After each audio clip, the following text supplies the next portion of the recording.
Welcome back to Shoujo, your favorite anime recap podcast, where I, Sarah, and my good friend here, Joe, go through shoujo anime. You know the deal. It's for girly girls, and Joe, our manly man, doing his first adventure into the middle school girl genre. Yeah. Uh-huh. Try to change it up every time. That's what we're doing. Oh God. Okay. I'm tired. Joe's tired, or at least he was. I'm actually not tired. Okay, I'm freaking exhausted. Why are you tired? Oh, I had to imagine this. I had to go to the office every day of the week. Oh, yeah, that's pretty bad. No, we have some people from, or we have like a gal from the UK and a guy from Australia that work for us who are in town. So it's like not often that's the opportunity. So I went into the office and there was a lot of like yesterday we did a panel for like this UT gaming group. So like stayed late doing that. And I just like have had and it's been busy. It's been busy. So I've just been nonstop, get home, pass out. I haven't had time to do very much at all. Dang. I know. That sounds rough. I know. It's like it's just a normal work week for people, but I'm exhausted. I mean, that's a lot. My work weeks aren't like that necessarily. I just go to sleep late. Yeah, that's the normal issue is that I just go to bed at 2. But I mean, one day this week. You go to bed 2? One day this week. Hold on. What? When do you normally go to sleep and wake up? Go to bed between 1 and 2 and wake up at 8. Dude, that's insane. I know. I was over here being like, a if I don't to get through the day. I'm over here being like, if I get less than 8 hours of sleep, like 3 days in a row, I'm just like dead that last day. And you're over here getting like 6 hours average. Yeah, 2. It's self-inflicted. I don't know. Sometimes, the doom scroll, it's a real thing. Wow. But I can justify it as being like, ooh, I gotta be on social media so I know what's going on. That's part of my work. job. Yeah. I can do it. Oh boy. Oh my God. Yeah. Oh, so I managed to finish Horizon Zero Dawn, so I've started Forbidden West, but I just haven't had any time to play it this week. But so far so good. How about you, Joe? Have you been able to accomplish anything more? I have. Fun? Yes, I have finished 2 season 2s of anime that I was watching with my friend. No, so this is like a different thing that we watch with my friends like week to week. I finished High Card season 2.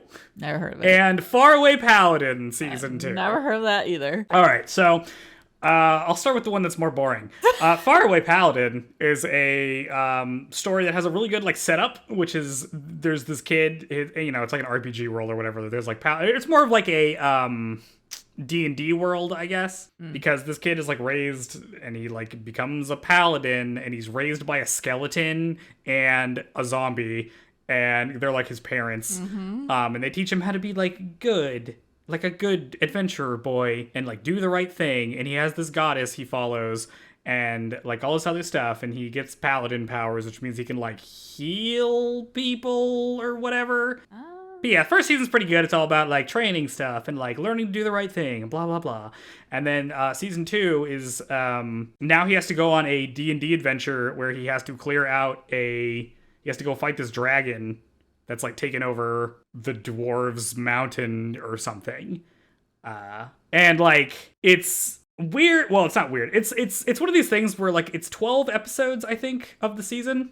Yeah. And the first 2 episodes are good, and the last 3 episodes are good, and everything else in between it sucks and is a waste of time. Yeah. It's super nothing. It's like, if you've ever played like a D&D or like a tabletop RPG, Baldur's Gate. It's like, imagine all of the like world building stuff that's extremely generic that you normally would just gloss over, but in this case they don't gloss over it, they focus on it for like Slice 7 of life episodes of or something insane. Dungeons and Dragon life. It's incredibly boring. I cannot believe they made that. It should have been 6 episodes. The whole show should have been 6 episodes. Dwarves and mountains. They're always under mountains, but they're also digging underground. I feel like that's dangerous. Like the weight of a mountain and then like risking the stability of the ground that it's on. That seems...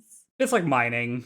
Crazy. Yeah. It's like a mining thing. Yeah, I mean, it's just like, it's all just the generic fantasy stuff. It's like, oh yeah, there are these Things dwarves that that live in this everyone mountain. just It's exactly knows. what you think it Yeah, is. you It's like already if I know just it, told you. so there's no Yeah, point in going like, over it. me telling you this summary is basically everything. Yeah. Nothing of interest happens outside of what I'm saying, other than these dwarves lived in this mountain, and then a dragon showed up, and they were like, we're gonna, and then they have to like, we're gonna fight, and then some of them fight, and some of them like leave as refugees, and all the ones that fight die. The end. It's boring. It's incredibly boring. I can't believe it. Yeah, so that was that one. High Card is a show that takes place in like fantasy London, I guess. In a world called, I think it's called Fourside or Foursquare or something. Foursquare. That's the restaurant reviewing app. Or something that I was thinking of like the kid recess game. So let's see what happens in that. Yeah, so in that world there are playing cards that give you magical powers, and the people who can use them are called players. And you hold the card up and you say play, and then it becomes like a glove on your hand, and then you get whatever power is associated with that card. And like some of them are really goofy. Like the main character, his power is just a gun that shoots straight, which is just a normal gun. He just gets a revolver. It's really stupid. But like his teammate gets one where like as long as he has enough like sugar in his bloodstream, he can like instantly revive from anything. So he's like Wolverine in that way. And that's pretty cool. Just you wait till you watch Cardcaptor Sakura. Ooh. It's like but that, yeah, and but then with intention. Purpose. I mean, this has purpose. Like this, it's like goofy. They like work for. It's kind of like if you've ever seen Kingsman, where it's like, oh yes, we work for the crown, and we're trying to recover all the cards because they got stolen, and we have a handful, and we try to get them back, and it's that kind of thing. That's what season 1 is basically about. Season 2 is like batshit insane. The number of like ridiculous things that happen that just like don't make sense. You're like getting reveals that people are like, oh, this person was secretly my brother, or like the prince is conspiring against the other prince. It's like totally batshit. Like things are just going off all the time. It's crazy. Is it like good? It's not that good, but it is wild. So it's just like a crazy time. Different-ish. Yeah, it's like it's pretty not that good.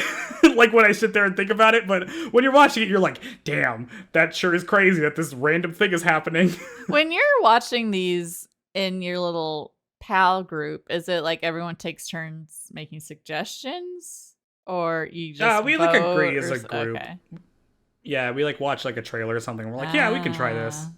Like we tried some other ones. Well, that do you ever stick. just? We tried to I watch was gonna one. say outright reject it. We watched like the first couple episodes of this one anime about like F1 racing, but it was like F5 or something for like amateurs. I mean, we got like 3 episodes into that, and that sucked. Incredibly boring. Cool. Okay. Yeah, that's much more exciting. But yeah, let's see. There's also some other stuff that I did, but maybe I'll talk about later. I was reading some manga. I have. Oh yeah. To talk about. Okay, because I was gonna say, we can get. This will be our transition into Angelic Layer. You were talking about getting the manga Angelic Layer, and then like a few days later, I saw on Facebook Marketplace that someone was selling a random collection of manga, and they had one of the Angelic Layer omnibus, and so I was like, "Hey, is this still available?" And they're like, "No." And I was like, "Oh, because it would have been like $5." Yeah, I bought the Angelic Layer omnibus on eBay. First off, I realized my eBay account just randomly got suspended. I don't know why. They're just like, your account is suspended because you violated our terms. And I'm like, what are your terms? And they just didn't say anything. And I'm like, whatever, I'll just make a new account. Who cares? And then, so I bought that, but it won't get here until the end of, or like the beginning of May. So damn. I don't have it. I've only bought one thing off eBay, and that was, well, actually, just kidding. I've never bought anything off eBay. I've only bid for one thing, and that was Pikmin 2 when I was like 13, trying to get it for my GameCube. Oh, man. Of which we tried to play Pikmin, and that was a disappointment last week. The one day. We didn't even try to play it. We're gonna get on. We're like, oh, we'll play it together, because it has co-op, and then we get there, and it's like, oh, it's only local co-op, because, a re-released game in 2024 can't have online play because Nintendo can't figure out how the internet works. So frustrating. Oops. We'll just have to cram it in when I come visit. Just binge. Just The fact that your company can't have online play for stuff when like indie games have online play is pretty embarrassing. I mean, I don't know.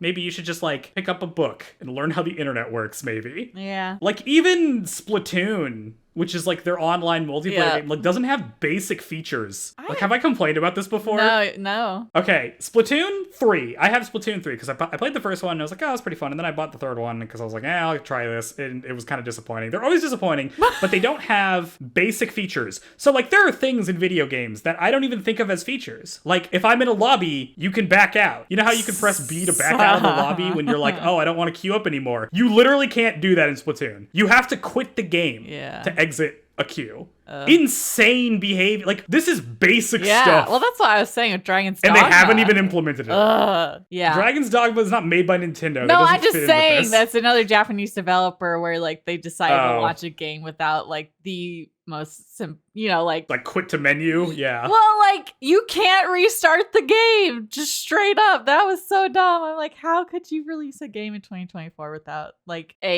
undoubtedly like a new game button? Yeah.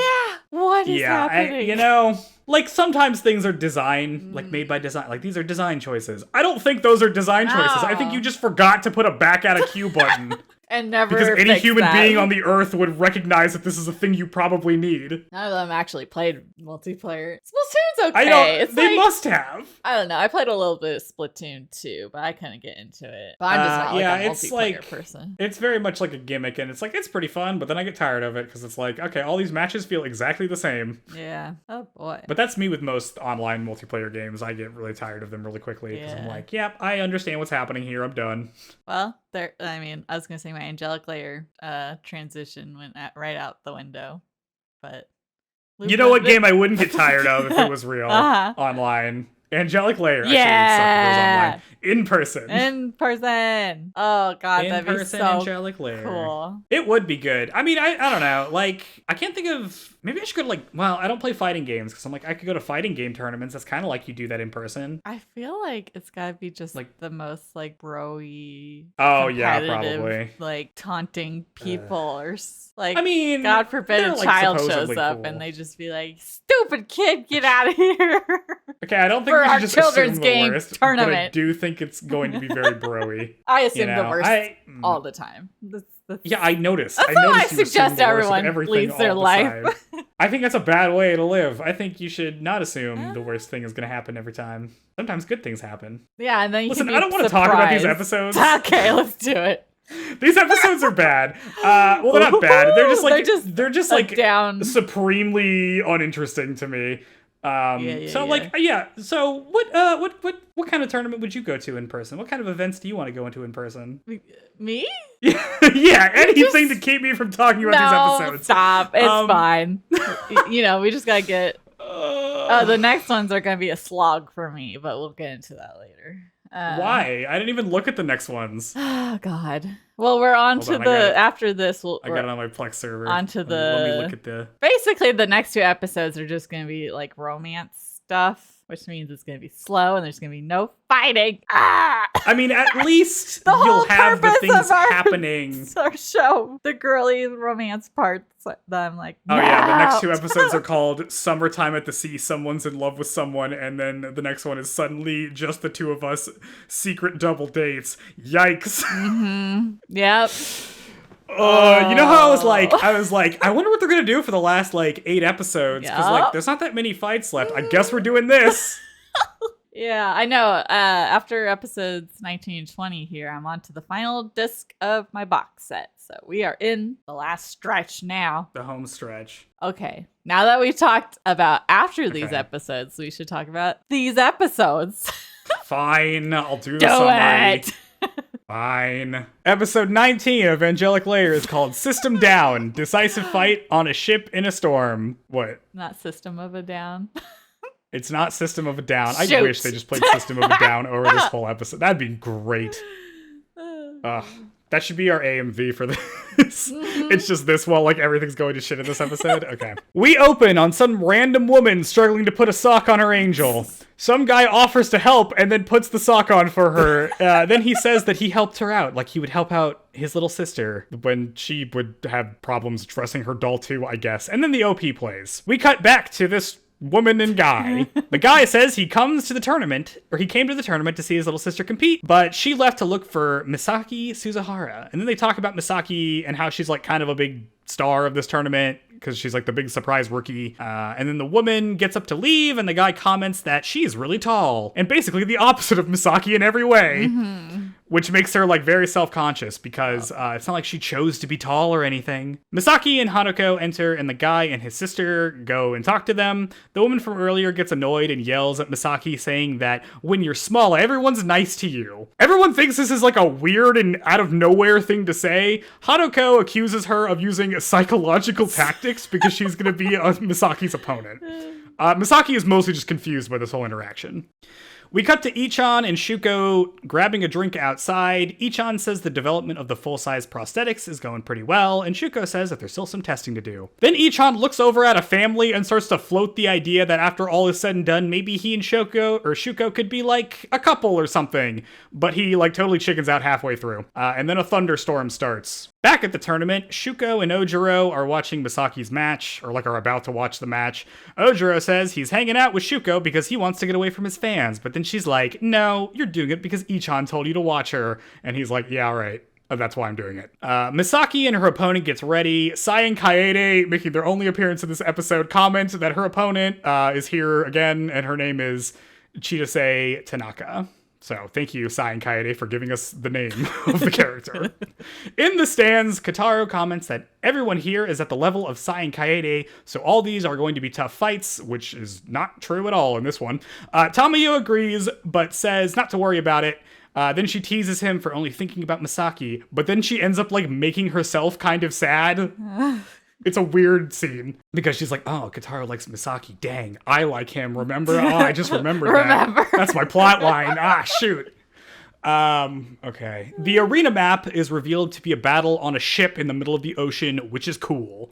In the control room, the crew says that the thunder hasn't caused any interference yet, but they're going to keep an eye on it. The announcer says that this match will only consider the ship to be part in play, so if you like fall into the ocean, that counts as like layering out. The Angels enter. Hikaru's opponent is named Elaine and is super tall. Hikaru's plan is to use the mast of the ship to hit Elaine from above. So like she'll jump on the mast and then like jump down and hit her. But Elaine uses a move called Reversal Hexagon, which like traps Hikaru in like this green barrier. And then Elaine punches the barrier and Hikaru falls and like takes a bunch of damage. And then that's the end of the first round. It's extremely bizarre. It's like she just does magic. Yeah.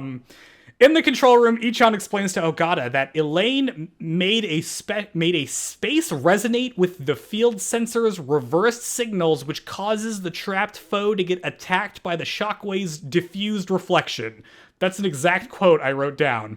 So this is what we're dealing with in this episode. Right over my head. It really is just like some science nonsense. During the break, Misaki tells Haruko that she has no idea how she's supposed to counter this, but Haruko says that she has an idea. The second round starts, and Hikaru and Elaine exchange blows. The lightning from the storm causes the arena to flicker in and out, and a virtual storm starts in the arena, rocking the ship.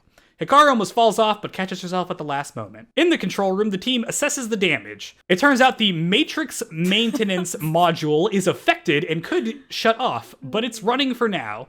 Ichan refuses to stop the game because that would ruin the fun, and the daises and audience should never see any technical glitches, which, like, they definitely already have, Ichan. The fight continues, but both angels are having a hard time keeping their footing. The announcer tries to play this off as, like, an intended part of the match with, like, the weather hazard. But Shuko, Kotaro, and Haruko are not buying that at all. The crew tries to fix the layer in between round 2 and 3, and they seem to succeed at doing that. Round 3 starts. Chidase, Misaki's opponent, tells Misaki that once you've grown taller, you can't go back to being small. And being tall kinda sucks for a girl because boys think you should be small and cute. And she's made fun of sometimes for being so tall, and that kind of sucks. Back in the control room, Fujimori and Ogata accidentally bump into each other while working on the control panels. Ogata uses this opportunity to flirt/sexually harass Fujimori, who is not having it. They're interrupted when the machine starts to break down again. It seems that when Elaine uses her weird space attack, it like messes with the layer. Misaki reflects on her ideas of height. She decides that when she said that height and age don't matter, she actually meant that, as in it actually doesn't matter if you're tall or short. So they should just play the game like normal. Eileen is about to use her space trap again, but it causes the layer to like disappear beneath her feet, and she starts to fall like into the void, but then Hikaru grabs her when she's like swinging on a rope, and they both retreat up to like the mast of the ship, so they're both like standing like on the upper part of the mast. Chidase is confused as to why Misaki would save her, and Misaki says that she wants to win fair and square. The ship is about to just like completely disappear, but Ogata is able to fix the problem before it disappears completely. The crew is able to restore the layer, and the match can continue like normal.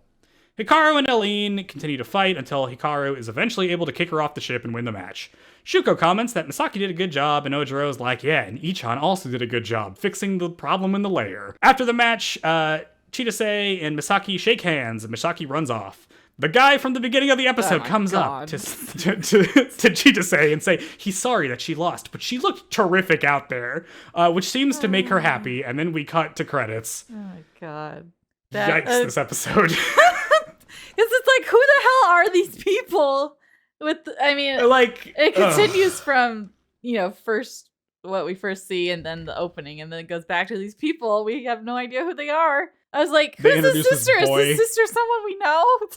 And, oh god. Yeah, it's not. She's just some rando. No, it's just like all these people are just random. This is essentially back to like our beginning episodes where each opponent is having like their hang up, and then Misaki helps them through it, blah blah blah, and hers is just that. Which is true. That it's typical, or at least here in Western culture, it's like, naturally dudes are supposed to be bigger than girls. So if a girl's tall, then like it feels like guys aren't going to be interested.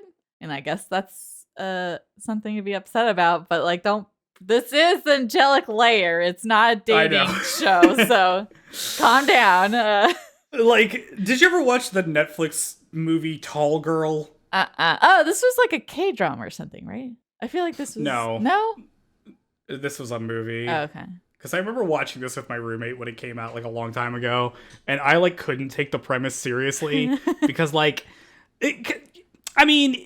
yes, like does like being tall, like being a tall girl does, Well, I guess if you're like the kind your dating options, if you're maybe insistent if you're like on dating someone taller. Yeah, if you're like insistent on it, but like that's not an actual. This isn't a thing you like really get discriminated against. You know what I mean? Like it's not like an actual. Yeah, I don't. I'm a chick, but I don't know if or dudes is it? are more open-minded like, about it. But it's because like it feels. Like, I don't want to date a string bean because I don't want to feel like a whale next to them, It's like things like that. You want to feel like the dainty lady. So if you have someone where you take on the role of being the more, I don't know.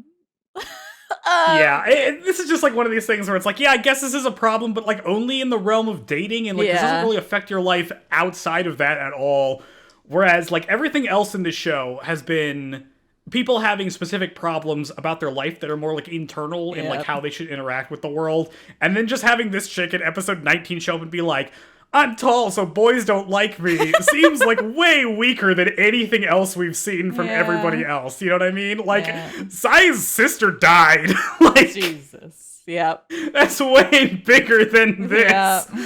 And like the way that it's resolved, I also think sucks, because it's basically just like, oh yeah, doesn't it suck to be tall? Boys don't think you're hot. But it's like, but at the end, it's like, oh, don't worry, but the resolution isn't like, oh, this is like a hang up about like the way other people perceive you. You shouldn't think about yourself in terms of like how attractive or appealing you are to other people. You should like think about yourself and the way you like think of who you are as a person and the kind of person you want to be. But instead, it just ends with being like, actually, there is a guy who likes tall girls, so you're fine. I And know. it's She like, just right. hangs tight. Short Kings is going to be a whole thing in like a I feel like we couple decades. didn't really resolve anything here about like your internality when it's just like, oh, boys don't like me. Just kidding, they do. And it's like, cool. Good app. Yeah. I mean, God. Yeah. Okay. I mean, it's certainly like, more understandable on her end than Misaki being like, man, it sucks to be so small. I mean, I definitely can relate to the tall chick more than that. Like, poor me. I'm too short to get the mug out of the cabinet or something.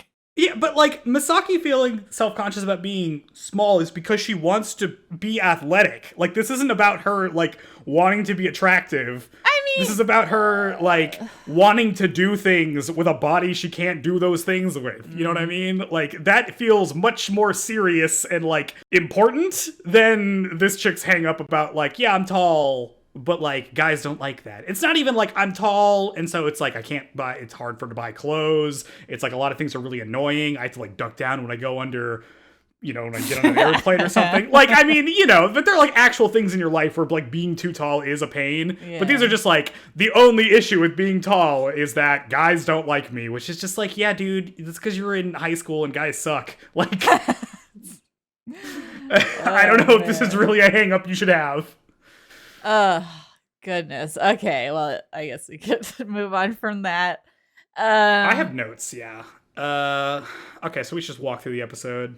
Yeah. Do you think this guy is hot? Do you think his shirt and his tie, his untucked outfit shirt is and a so tiny tie? unremarkable. I was like, who are these people? Like, so he's like a poor man's unimportant. Kataro. Yeah. Like, what's happening? Oh god, I accidentally started watching it in English. His voice actor sounds like a child, so that made it even worse. It was so bad. Yeah.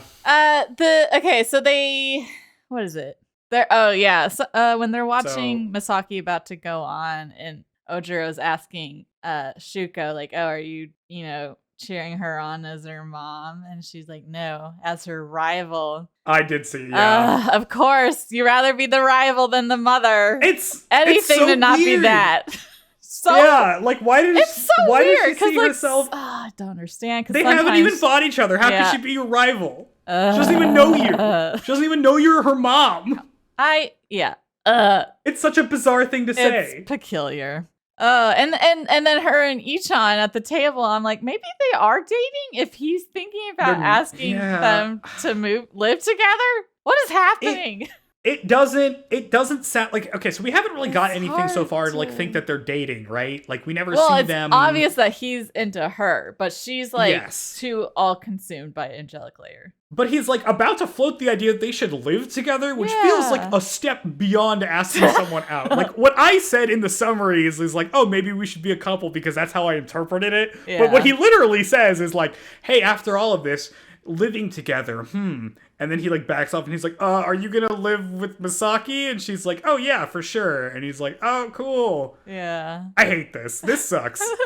Like I get the like being nervous, asking people out thing as like the kids plot line. Yeah. But like Ichan and Shoko are like in their 30s, like their mid 30s. Come on. Yeah. I do not know. Shiko. I'm not exactly sure what the hell. I know, no Shoko this time. No Shoko. I do like how Ichan had a green drink. He has like a lime green drink. Acid. Look, it's so vibrant. Like, what is that? I'm like, yeah, my man. Oh my gosh. Let's see. And we get to Elaine, the opponent's angel, and I'm like, here we go with more of the boxing-esque stuff, because she's wearing like a robe like boxers do before they get on the ring and take it off. She is. Man. And she's wearing like a... Her angel is cool looking. Elaine's a cool looking angel. I don't get why she just made her angel tall if she thinks being tall is a bad thing. I mean, I think maybe it's just that she's weird. mad that she doesn't necessarily not like being tall. It's just how the world perceives women who are tall as undesirable. I mean, it could be like, maybe this will like boost my confidence if I make an angel that's tall and she's successful and people admire her or something like that. I guess that's true. It's just kind of weird because like most of the time you make angels that are like things that are aspirational to you, It but just she depends. just like makes herself. Some people do that. Some people make what they like. Some people make like, insane looking characters. We haven't seen any like, you know how anytime there's like a character creator and some people just try to make the craziest, ugliest avatars, but we haven't seen that in Angelic Layer. But like, well, no, there's just all sorts of different approaches to doing the appearance. The love angst in this episode sucks. I think it's just not that good. Like, you have the Ichan stuff, you have the Cheetah stuff. Tamayo gets in on it for like a little bit. I was like, She's like, oh, Katara, you're really focusing on Misaki, huh? It's all you think about. And he's like, no. And then she's like, dang, I sound sad with that joke. And maybe it is all he doesn't think about me. And I'm like, Tamayo, knock it off. Yeah. Oh God. They kind of gets okay. Freaking before they even throw their angels in. What's her name? Chise? It's Chitose. Chitose. She like can just spot the dude she talked to for 5 seconds in a crowd. Like, how the hell can you tell the difference of someone you just met and a dude who's in totally unremarkable clothing, like the plainest looking dude ever? She just spots him right away. It's really funny. And then she throws let's see. She throws her angel in. And the angel starts moving before it even hits the layer. Like, you know, because normally they get animated. But yeah, like, you know, they're supposed to be immobile until you get them in the layer and then they move. But she like straight up starts moving her arm before it's a thing. That's not supposed to happen. I mean, it's so minor, but I was just like, oh my gosh, you can't do that. I didn't even think about you that. can't move before you hit that the makes layer. sense. Oh man. We do learn some fun stuff, like Shuji Inada, who is Yuko's husband, is in charge of making all the environments, so good for him. He gets like a thing to do. The environment's cool this time. I don't really get what's going on with the subplot of like, everything's falling apart because there's a thunderstorm. Which is like, okay. Yeah, Ichan's like real intense. Like, guys, everyone knows this is like tech-based entertainment and things just happen sometimes. It's okay. Like, it's not the end of the world. It's not like the power's going out and someone's on life support or something, you know. It's like just take a break from the match and resume once it gets fixed. Please make it. It's like life or death for Ichan. Yeah, it's very weird because Ogata's like, well, maybe we should delay the match because of the thunderstorm. And Ichan's like, no, we absolutely must not do that. The deises in the audience must never know. And I'm like, bro, the whole field disappeared for a couple seconds. I think they know. Yeah, for real. It's like super bizarre. I like don't understand. This feels like a filler episode because this feels like something that is completely inconsequential. Like, I don't really know what my takeaway is supposed to be from like the whole dev team works together to solve a tech problem, and it's like, Ichan that's cool. Pining for Shuko, and Tomoyo's still pining for Kotaro, and Kotaro's still pining for Misaki. See, at least next episodes we'll actually get the romance stuff, and instead everyone just thinks about it and then doesn't do anything, which annoys me. Oh dear. Yeah. And we get that, and we also get that weird moment with Fujimori and Ogata. What the hell is that? Why am I having to watch this? I was going to say, I've got a shot of that too. Oh, the barrier? The freaking, I have all caps. Was like, what the hell is this? This is just more of the, like, Athena stuff where Athena can make up powers and do them, and so can she. She traps her in a crystal. Yeah, it's weird. But then I was like, yeah, of course. Okay, bizarre. I was like, this is a shonen, so of course they got like throw in an ass shot, and then Ogata is an ass. Okay, first off, hold on. What? This is not a shonen thing. Okay, you keep saying like, it's because it's a shonen. That boobs. Normally they're just like focused on that, so it's the other option of female. This is not a but this is not a sexualized male gaze shot. It's mostly Ogata's butt, what you're showing me. I know, but okay. But then he's like, "Ooh, I'll just take this as a chance to kind of like, yeah, he's weird. He makes me think of like the stereotypical like as a ecchi anime dudes where they're just kind of bumbling and happen to fall into all these like sexual moments. He kind of reminds me of that. Like Showbits or something, which I guess is these guys and will be a thing. Clamp. Yeah, but like it doesn't like this is not a sexual moment. Like you are under a table and you like bump somebody is not sexual at all. You shouldn't make the lady in a micro skirt crawling around on the ground. Her knees must hurt. Yeah, Jesus. this whole thing is dumb because because they bump into each other and then and then she's like, dude, watch where you're going. And he's like, oh, sorry, but your butt is so soft or something really weird. And she's like, dude, what? Yeah, she's like, and like, I mean, she plays it off as like she kind of flirts with it a little. Like, it doesn't seem like she's totally. I think it's just because like everyone else has somebody, so they like need this like implied maybe they will, maybe it's they dumb. won't. Yeah, even though the character itself, I mean, naturally I would think she just hates it and doesn't want this, but the show is forcing her to possibly consider it. Yeah, like in real life, if you did this would be like get fired. Unhinged to do. Yeah. But in this, she's like, "Oh, ew, you're so gross. You're like you're such a perv. Yeah. Jeez." This is definitely leading to like, I'm sure the last shot they'll be like standing next to each other, and like that's the indication. Jesus. Because they gotta pair off everybody at the end. I don't know. It's dumb. It is. Oh God. Back to the fight. We do get, because I know in an earlier episode I was like, it'd be nice to see kind of the difference of what the biggest and smallest angels next to each other looks like, and I think we kind of get that. I don't know that, I mean, because technically, right, according to your stats you saw in like episode 1 or 2, that she's not the shortest an angel could be, Hikaru, but she's pretty short, and I don't know how much taller you could be than Elaine is, but it's a pretty big difference. Yeah. Yeah, she's tall.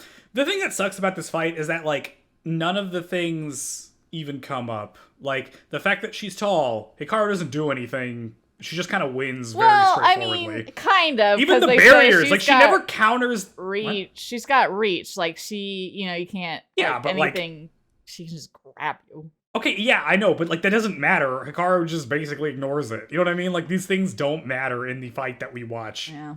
At least even the barrier, like she does the barrier technique and then she doesn't do it a second time and it never comes up again. And I'm like, I don't understand what we're doing. She was doing it and that was somehow taxing the system even further and making the environment deteriorate faster. Like, although I still don't understand how any of that works. This doesn't feel like this just feels like a generic. Now Hikaru needs to win. Like she doesn't do anything to win this fight. Yes, but that's how it feels a lot of the time. Like she does one attack and that's it. This really is like the beginning of the show episode, just at the end. I mean, in all the other fights, there is something that indicates that like the battle turns in her favor, right? Like, she's able to get one over on Blanche, and she's able to like trick Shirahime into jumping into the ocean. Yeah. This is just like she uses a barrier, she doesn't use it again. Hikaru just kind of straightforwardly kicks her off the boat, and she falls, and that's it. It's like, okay, cool. Yeah, it's wild. She doesn't like take advantage of her opponent's height. Nothing. She just wins straightforwardly, and it's like, yep, that's the end of the episode. Yeah. Guy comes up and is like, damn, you lost, girl, but you look pretty good. Did he get down there? I'm like, surely there's gotta be crowd control and security keeping crazed fans from getting down towards the dais and angels. Like, how do you get over there? That shouldn't be allowed. It's just bad. It's dumb. And like, she's resolved because some guy likes her now, and that was her problem. Yeah, true. Like, everybody else's problem is like something internal about the way they think about themselves, but this one is like, I got validated by a boy. Well, I guess everything's good now. Cool. Yeah, I mean, I guess this is filler, but at least it's like filler within the plot. Like, it makes sense that she would have other opponents rather than the ones that we just know she's going to face eventually. So at least there's that. It's not like a totally random. Well, I'm not saying it's filler as in like it's there to buy like time for made up stuff. Yeah. Because they have like eclipsed so filler actually, if you're not aware of this, is when a lot of things are adaptations of like books or manga or like comics or something, right? Still in publication. The show can often outpace those. Because, a lot of people work on animation, so there's, like, a lot more hands on it, so you can make stuff faster than, like, the other stuff that's usually authored by one person. Mm-hmm. And so, to fill up time in between, like, the next release of the full story arc so that you can adapt into an anime, they will just make up some episodes that are, like, usually very inconsequential and, like, focus on characters that are just there for, like, one episode or, like, that one little made-up filler arc. Yeah. And none of those like effects can like linger on the rest of the story, because in the canon story, that stuff didn't happen, right? Yes. And that's what filler is. It's a thing that used to happen a lot when it's shonen anime, in like, showed up on particular. TV. Yeah, but it's like when things were on TV, that happened a lot because they have to have an episode out every week. It doesn't happen that much in the streaming era, basically, at all. That's true. That's what we're talking about here. So I don't think that's this. Like, I don't think this was an episode to, like, create another episode while they waited for the last, like, volume to come out of the manga or something. Yeah. This just feels like some stuff to, like, add in because we need to make sure that she fights a round one match and we don't know what to do. So, like, let's just shoehorn this, like, very flimsy plot in. That's what it feels like. Yeah, can't just so fight. I don't think this actually is filler. I think it's just like you're just filling time with some stuff. It just feels of the same effort. Yeah, it feels like inconsequential and like out of step with everything else and like halts all the momentum of everything before it. Yup. Ugh, bad. Yeah, that's episode 19. Some filler is good. Let me just say. Sometimes there's filler that's good. I mean, I accidentally watched the Bounce season of Bleach back when I was still a noob and didn't realize. Where they just introduce vampires for no reason? That's such a funny filler idea. God, yeah, I know. It's like when watching older shonen from the 2000s, you gotta find a guide. Like, okay, these are the episodes you skip because they don't matter. Yeah, but like sometimes that's the only place where you get some characterization for like some minor characters. I know, and, like, that's but pretty fun. That can be good. I don't know. I'm like, it doesn't matter because it will never be acknowledged again, or it'll be weird. Yeah. Bleach kind of does sort of at times reference its filler, like if it's because each filler arc for Bleach has some kind of like boss enemy, and if he's like reflecting on past challenges, those folks are included in those flashbacks. Yeah, I mean, you can integrate it in. Thank God that doesn't happen anymore. Yeah, they should just make more side content, to be honest. Mm-hmm. Just make like a side story with some other characters. Or make movies. That's what they would do as well. They just make movies. I hate it when they filler. make movies.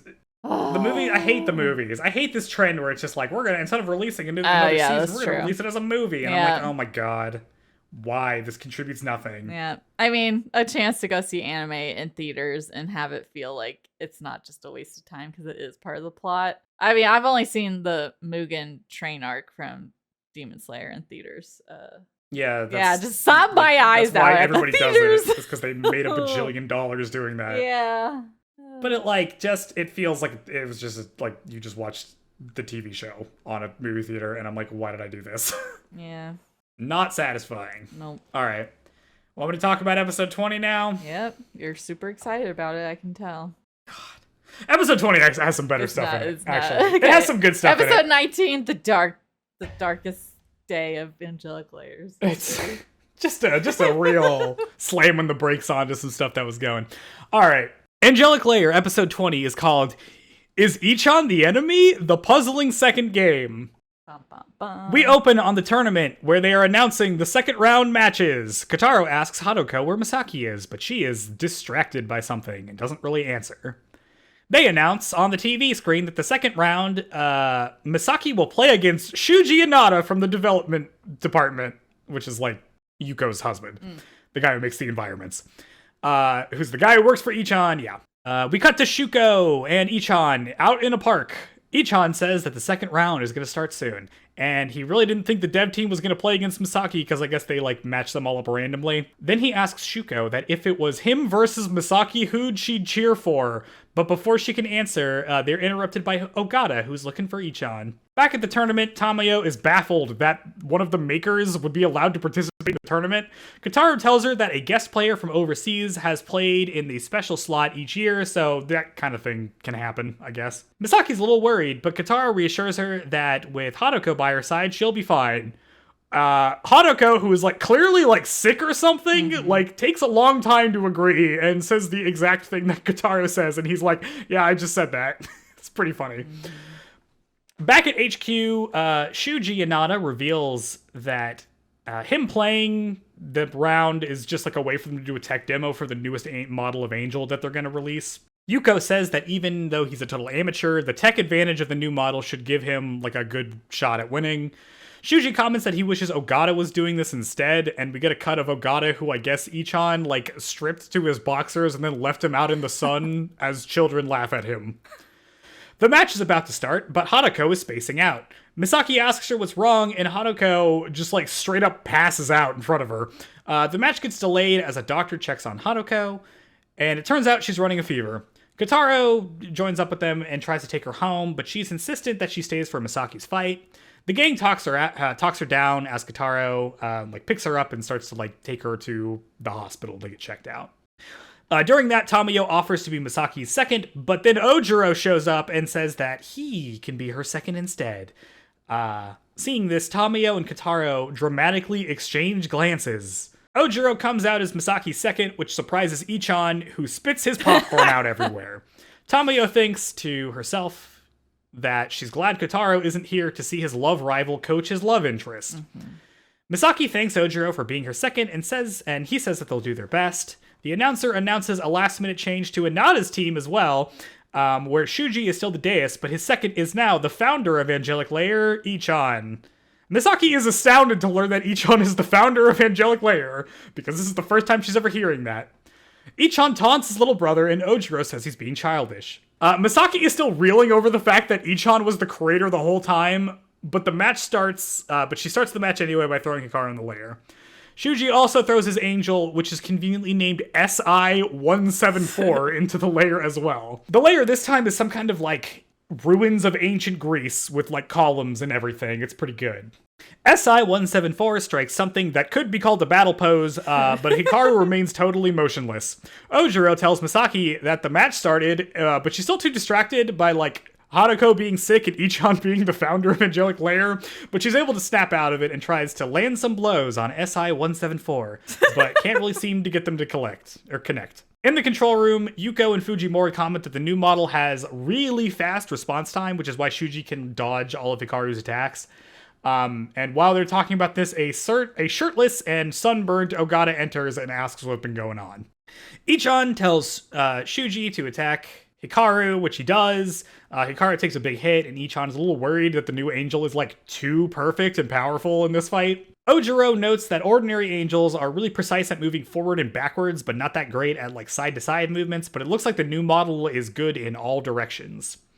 SI-147 starts beating up Hikaru by moving like way more fluidly than she can. Ojiro and Shuko don't seem very happy about this fight, and Yuko just hopes it'll be over soon. We cut to the hospital where Kotaro is waiting for Hanako's results. Turns out she just has a cold, and she's gonna be fine. Hanako tells him to go back to the tournament and that she'll call their mom for a ride, but he seems kind of hesitant to do so. Round 1 ends, and Misaki doesn't think she stands a chance. Ojiro gives her some encouragement and says that her love for her angel will be her strength. Round 2 starts, and Ojiro tells Misaki to focus on SI-174's feet. Wait, did I say... Oh my god, I wrote it wrong before. Numbers, man. God, yeah. There's a part where, like, Ichan's like, you really couldn't have named it something better, and I agree. The angel's name is SI-174. Okay. Shuji isn't very good at making quick adjustments, and Hikaru starts to push her back. Ichan comments that this must be Ojiro's doing. Kotaro rejoins Tamayo in the stands, and she fills him in on what's been happening. Ojiro tells Misaki that they should end this soon, and Hikaru rushes up to SI-174 and gets under her legs and like lifts her up in a piggyback so she's like on her shoulders. Then she jumps up several columns, and like at the very top of a column she does a suplex from really high up. Shuji basically does nothing to soften this blow or avoid this attack and just like takes all the damage, and it knocks out all of SI-174's health. Misaki is pleased with her win, but Kotaro is still very stoic that Ojiro helped her wins.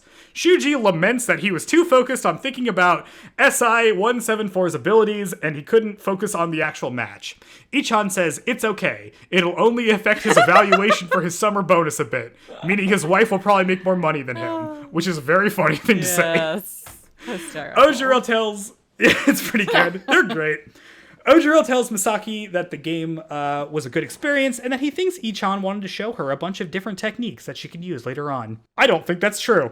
In the hallway, Misaki meets up with Ichan. He congratulates her on winning, and she thanks him for the match. We cut to outside, where Ichan meets up with Ojiro.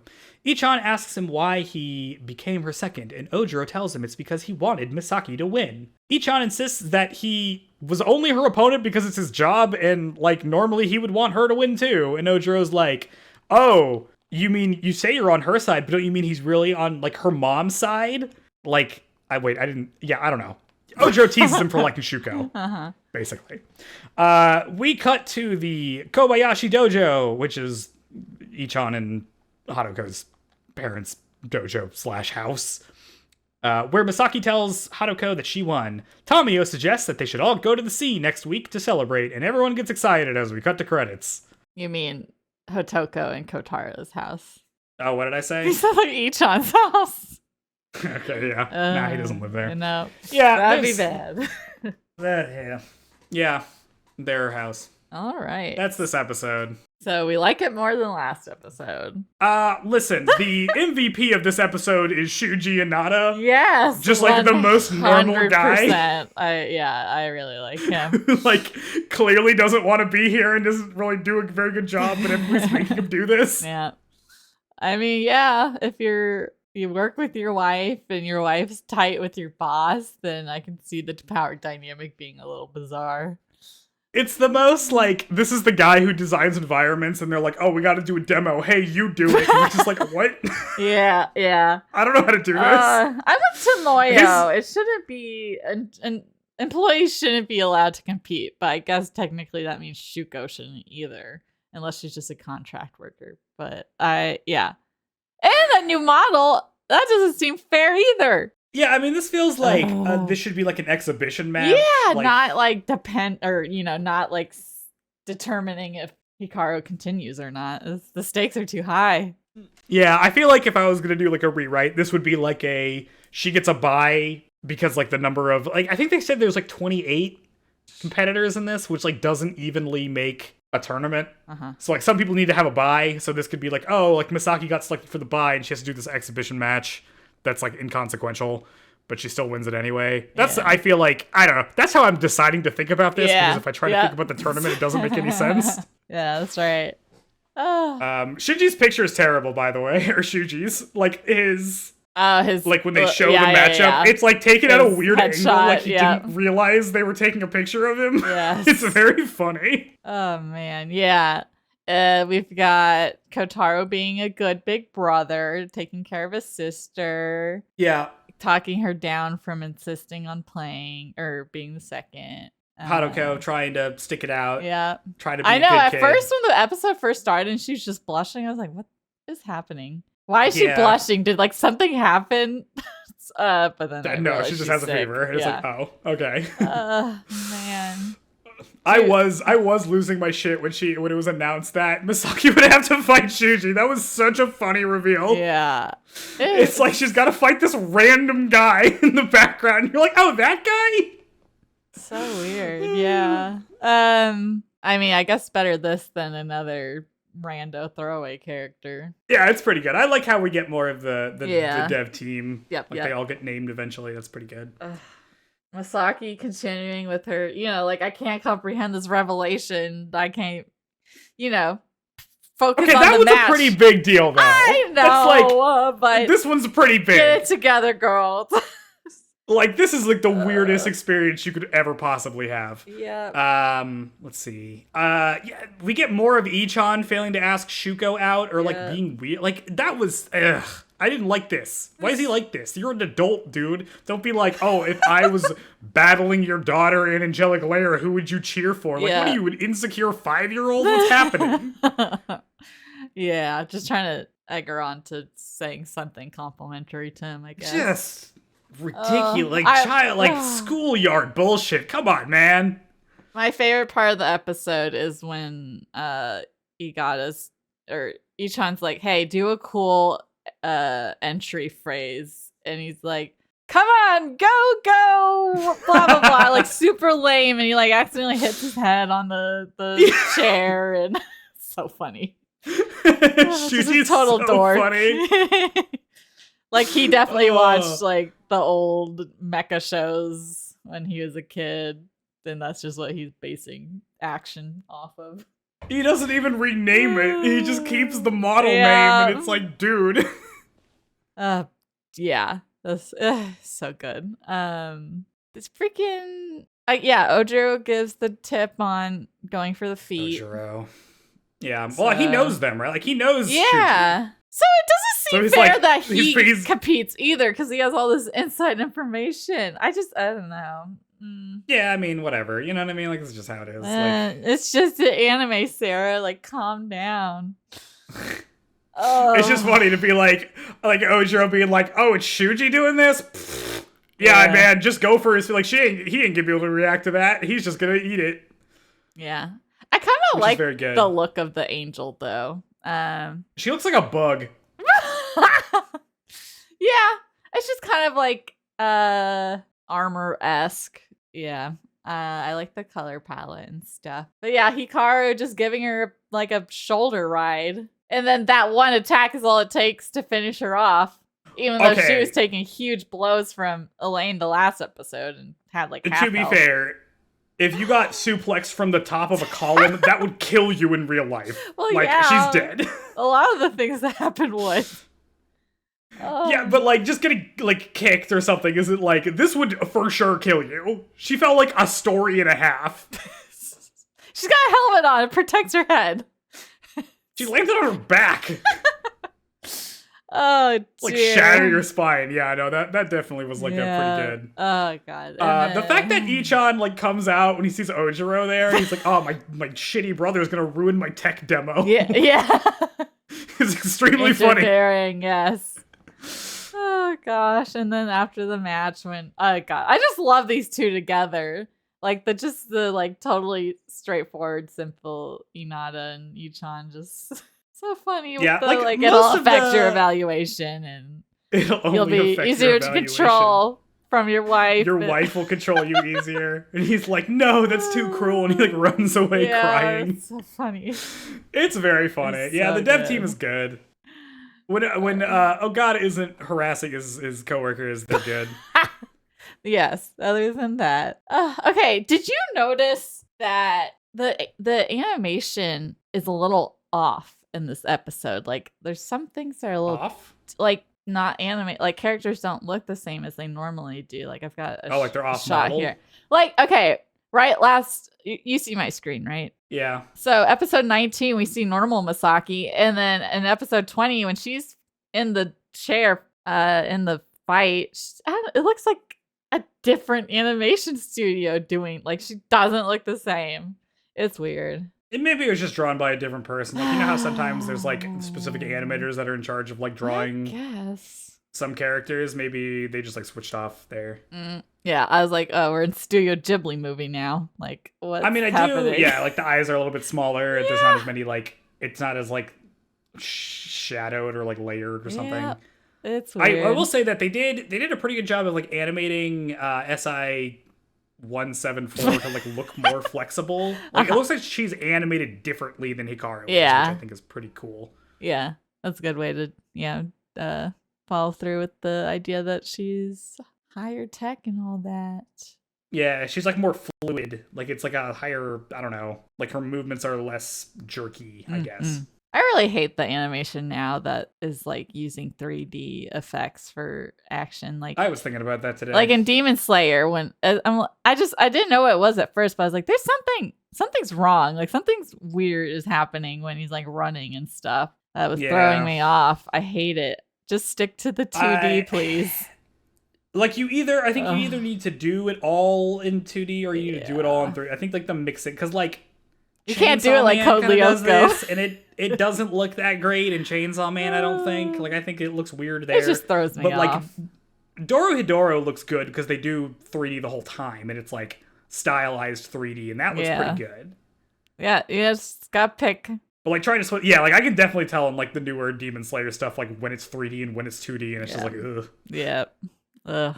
Looks weird when you pan the camera around and I can tell something's a 3D object, but nothing else is. Yeah. Oh man. And then just my last notes are like, oh, I love cicada sounds in the summer of anime. in Harvest Moon games, and then when they get to Hatoko, she's in bed and she's got little Suzuka in bed with her. In bed with her. Yeah, she should bring her along with her. Like Suzuka should be in the second like little area too, like her assistant. Oh man. So let's see. The whole thing with like Kotaro being like, "Oh no, Ojiro's helping out Misaki." It's like, dude, like your sister has to go to the hospital. I feel like that's more important. Yeah. I am so not into the love angst. That guy's too old. It's almost predatory for him to be into Misaki. So let's not. I don't think he's that old. I don't know. If you're not in the same level of school, like if someone's in middle school and you're a high schooler, don't date a middle schooler. Yeah. But this is like a cartoon, you know what I mean? Like this is like Sailor Moon. She's into Tuxedo Mask and he's like 3 years older than her or something, which is like a lot when you're in high school, but nothing when you're like an actual adult. Yes, well, that is the difference. Adolescence versus adult. Yeah, but like Ojiro's not interested in her at all. Like I don't. No. This is not the vibe I get from. I think he just like thinks she's a cool opponent that he wants to fight. You know what I mean? Yeah. It's like, oh yeah, this is cool. And also he knows Shuko, so it's like, oh, this is Shuko's daughter. That's cool. Yeah. It's like I get to hang out with her. You know what I mean? Like I don't think he's into her at all. I think that's a total projection, which is why all of this stuff just feels so pointless to me, because he's like, oh, my love rival Ojiro. And I'm like, dude, Ojiro is not interested in Misaki like that at all. You should probably just confirm if Misaki is even remotely interested in. I think, okay, are you? Yeah, I like her and Kotaro together if they got more time. It's like I like them separately. They're just so awkward when it's just the two of them together. They don't have any chemistry together is my problem. Like, Kotaro's a nice guy, but, like, they don't interact in any interesting ways. Yeah. Like, there's nothing that's like, oh, I can see why these two are together, because, like, every time they hang out, it's like, oh, they, like, have really good back and forth, or, like, they're both really interested in this topic, or, like, they just have nothing. It's just like, well, he's the guy in the friend group, and she's the girl in the friend group. Sometimes that's all it takes. Like, he has an actual dynamic with Tamayo that he doesn't have with Misaki at all. Yeah. Which is disappointing. Maybe it's just, I don't know, maybe he just hasn't had exposure to anyone outside of whoever he started school with. So it's a new, exciting person who he doesn't feel like is just their childhood friend. I'm annoyed that, like, all romance in this world is, like, being portrayed as, like, oh, yeah, you get really, like, shy and fumbly around them. And it's just, like... That's how it is in middle... I don't know. We don't all operate as smoothly as you do, Joe. No, I know, but like there are multiple. Like, why is Ichan being weird? You're an adult. Like, you've been working together for years. Yeah, it's embarrassing, but this is like the way that romance is. I feel like liking Shuko is futile. Like her head is not. Oh, because she's the biggest weirdo ever. Yeah, like God. I mean, how would you even approach her and have her be interested in you at all? She's so just in her own world, doing her own thing. She doesn't want to be anything to anyone except the champion of Angelic Layer. Yeah, well, it's just like you've been working together for like 5 years. Yeah. You like started a company together. I feel like if she liked you, you would already know by this point. It seems like the opportunities would have arisen for this. I don't like in this episode how like we get the big reveal that Ichan is like the important guy who's founded Angelic Layer, but then at the end, like Misaki doesn't ask him about it. They just like she's just like thanks him for the match, and then we just leave. Like, have the conversation. What are you doing? Yeah, he wasn't gonna bring it up, and but like, why not? I don't understand. Direct. I don't know, because then maybe she would have questions, and that would lead to questioning why he hid it, and the reason he hid it is because he's pining after her mom. He gets to hang out with her mom and she doesn't. Yeah, but it's just like, I want them to have the conversation. I feel like not having the conversation is like a dodge. Because it's like, wouldn't Misaki want to know? Why is she not asking? It just feels like plot convenience, but not like character consistency. Yeah. I don't know. But next time, we're getting our for real beach episode. I know I jokingly said we get a beach episode for all the animes when I cannot believe we we're straight up. It's gonna be Misaki comes out in her little tankini or something and blushes, and Kotaro blushes and shit like that, and God, fire sparklers and let's take a walk, just the two of us. Here's what I want. I don't want Okay. swimsuit reveals for any of the characters. No, I want that's- swimsuit reveals for the Ooh, angels. yeah. I That want to might be see a thing. Hikaru wearing a different outfit. I want to see. I'm trying to remember. I feel like that might be a thing. Oh, dude, I bet it is. I mean, come on. It's like the thing that Fan they get all the cool. service. The angels get the cool outfits. Yeah. Oh, man. Yeah. I want to see Hikaru wear a different outfit. Yeah, that's true. Yeah, we'll see. She's only got the one outfit. She'll have to sew her own little bathing suit together too. Yeah. We'll see about next episode. Like, I usually like the ones where they just hang out, so maybe I'll like those. I didn't like these because it's like, oh, we're just hinting at the fact that people like each other, and then we're not going to do anything, and it's going to be all about indirectness. And I'm like, dude, like, come on. The next two are romance themed, so they should be more direct if it's back-to-back romance, plot heavy things. My thumbnail for the next episode has Shoko in it, so maybe it'll Yay, be good. Because Shoko!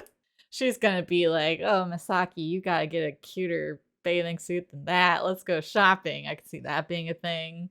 Okay, well, that's episode 20 of Angelic Layer. 6 more episodes to go. Only 6 more. We have to get the good. So she's gonna fight Ojiro, and she's gonna fight Shuko, and that's it, right? Like, that's basically, we're done after that. What's left, yeah. I mean, Sai's in the Sai's still in the competition, so we'll probably see her lose, maybe, passing. Sai's gonna lose to Shuko. Oh, maybe, for sure. Because she challenged her, remember? Oh, like, yeah. She's gotta pay for her insolence.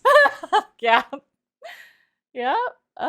Yeah. Man. So I'm looking forward to those episodes. I think, we got the good stuff. These were just, I guess we had to go up to episode 26. Couldn't have been a 24 episode show. Had to be a 26 episode show.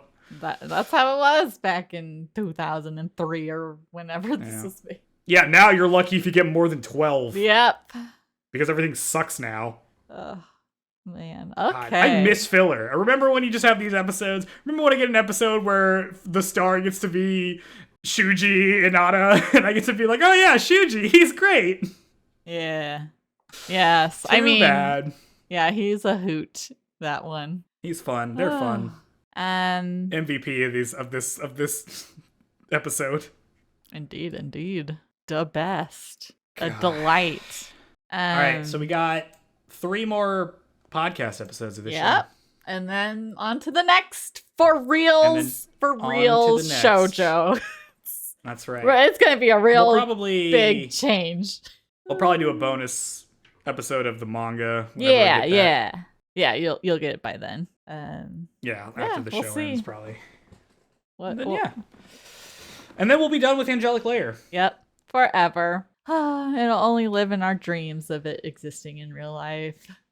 Maybe one day when AR really takes off. Oh yeah, God, that'd be good. So cool. Anyway, if you have questions about Angelic Layer, you can send them to our email.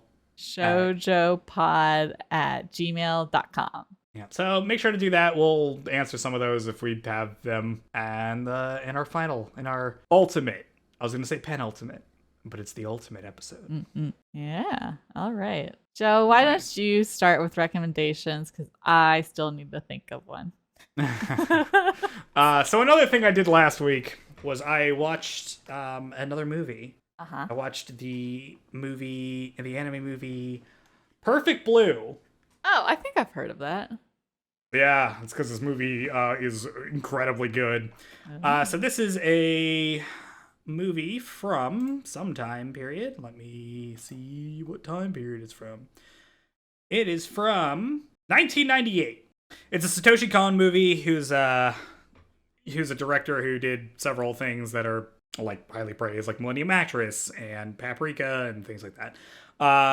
It's about a woman who leaves an idol group to pursue a career as an actress, kind of at the behest of her agency that's like very small and none of them have very much money.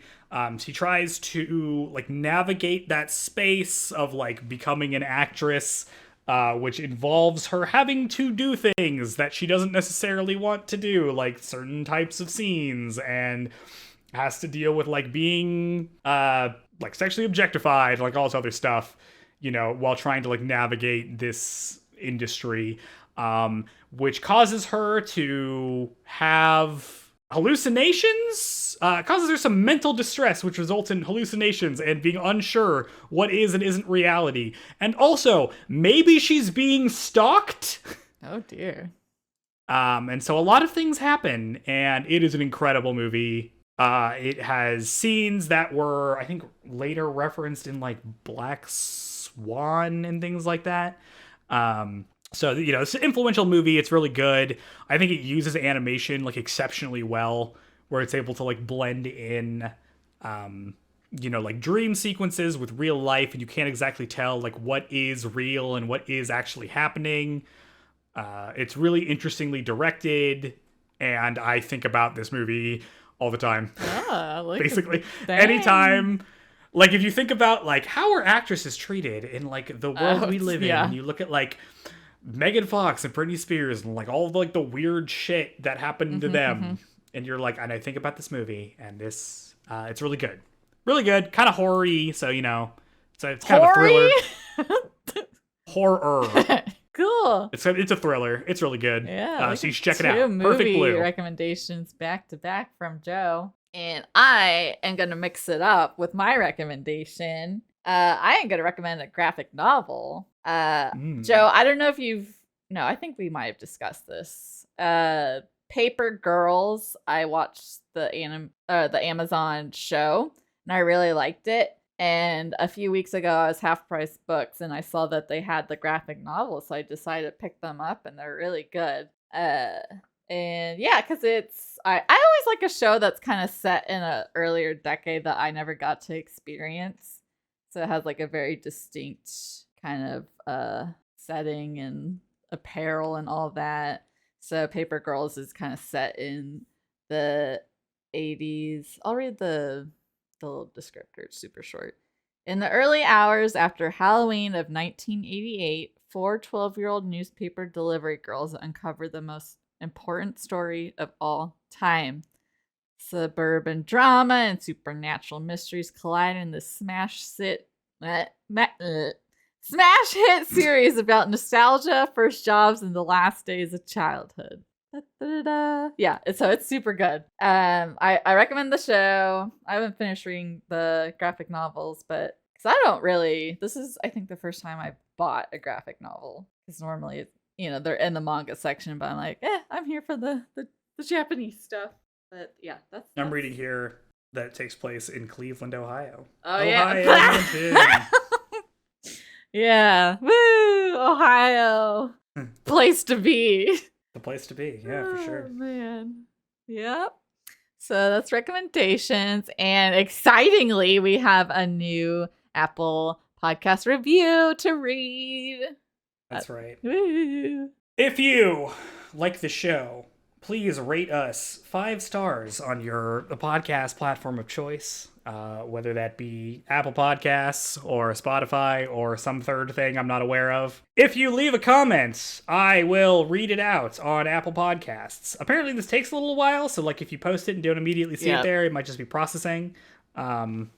This is one from LWS537.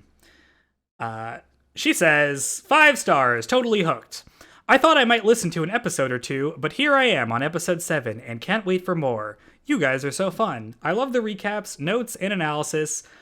I can almost play the show in my head, which is a bonus because we can't stream it anywhere. Yeah. And let me just go on record. I consider myself a pretty deep thinker, and I am totally Team Sarah Rishuko. Rishuko. I hate the name. Rishuko. Although she found herself in a tragic situation, the choices she made were to mitigate her own pain and flew in the face of any maternal instinct we would hope she could possess. Right there with you, Sarah. Yeah! Keep up the good work. Woo! Yeah, my mom agrees with you. Congratulations. Yay, Joe's mom's approval. It's Listen, all I've ever wanted. You're not wrong. She's totally being kind of selfish about this. I'm not saying you're wrong. Yeah. I'm still just being sympathetic because, Because you're a human with happens. a heart, and I, have a black hole in my chest where the heart should be. Oh, man. Wow. That's mostly because, she's spending her time to be, a researcher to, help people. Nah. If she was just sitting around Your doing nothing, obligations are to your child first. Ah. Yeah. Man. Okay. Yay. Recommendation. So now we've got both our moms having reviewed. That's right. Yep. If you would like to join our moms in the pantheon of reviewers, please leave a review. Please. Yeah.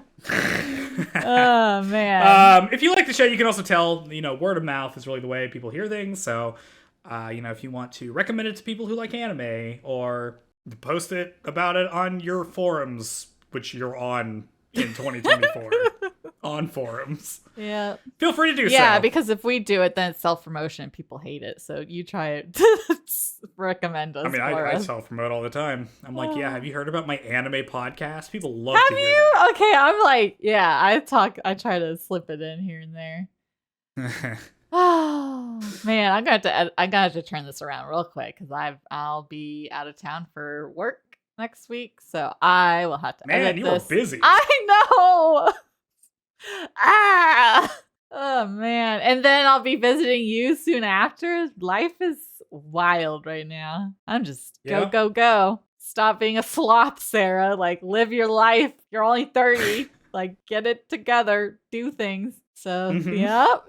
Oh, God. I'm even doing freaking Pilates. It's just a free class. So I'm like, oh, it's free. I'll try it. I'll probably be like, oh, God, that was cool for the one time. Never doing that again. But maybe it'll resonate with me. That's good. Yep. Look at me. I did my spin class. You did Pilates. Get the muscles going. Staying healthy. Yeah, that's something I need to work on desperately. But yeah. Yeah, so guys, don't be sad that Angelic Layer is almost over because you've all been waiting for us to actually cover a shoujo series and not shonen series. So let's get excited. I still don't feel like it feels very shonen-y, this one. Yeah, thank goodness. Or I would have just totally blown it for our podcast right off the bat.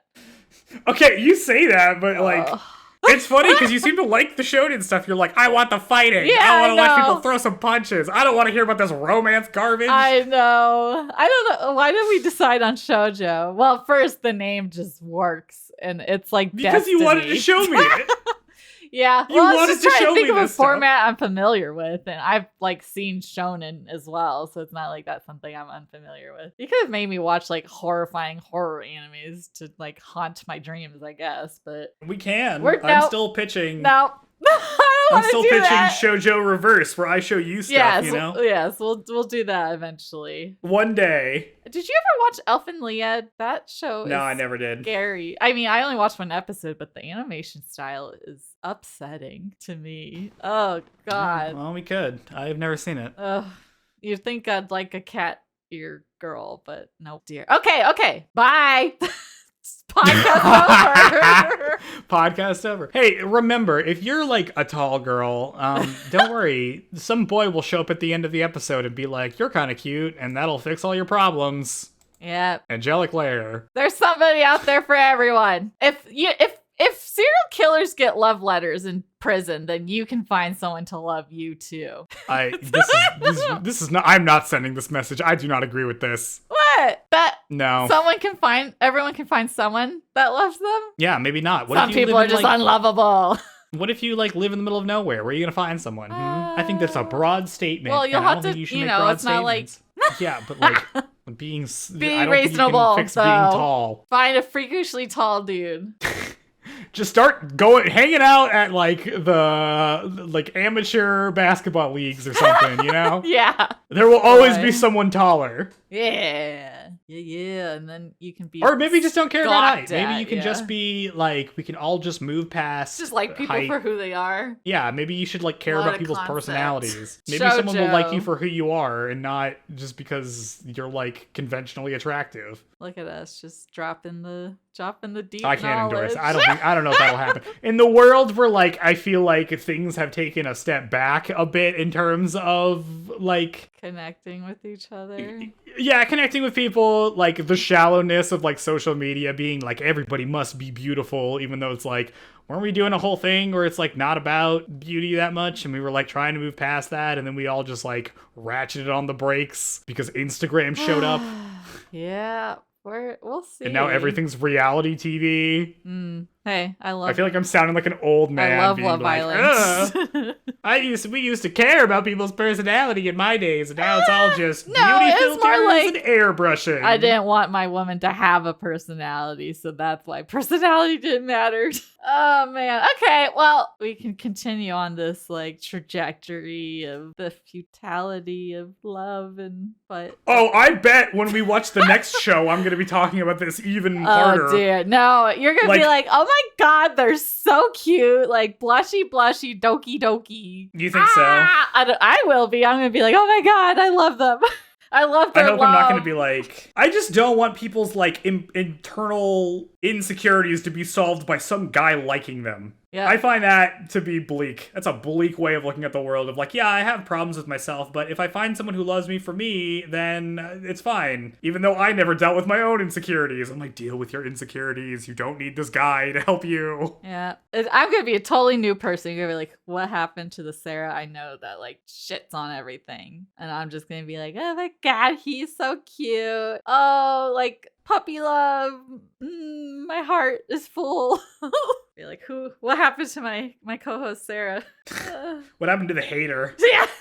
What happened to we're the podcast of haters? That what will happened? show off the magic of shoujo and what it has to offer. It can still be valid. Oh man.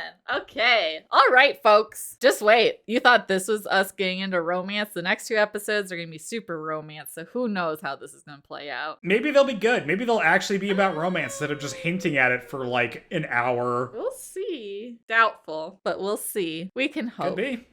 And on that note, well, bye-bye. Bye, everyone.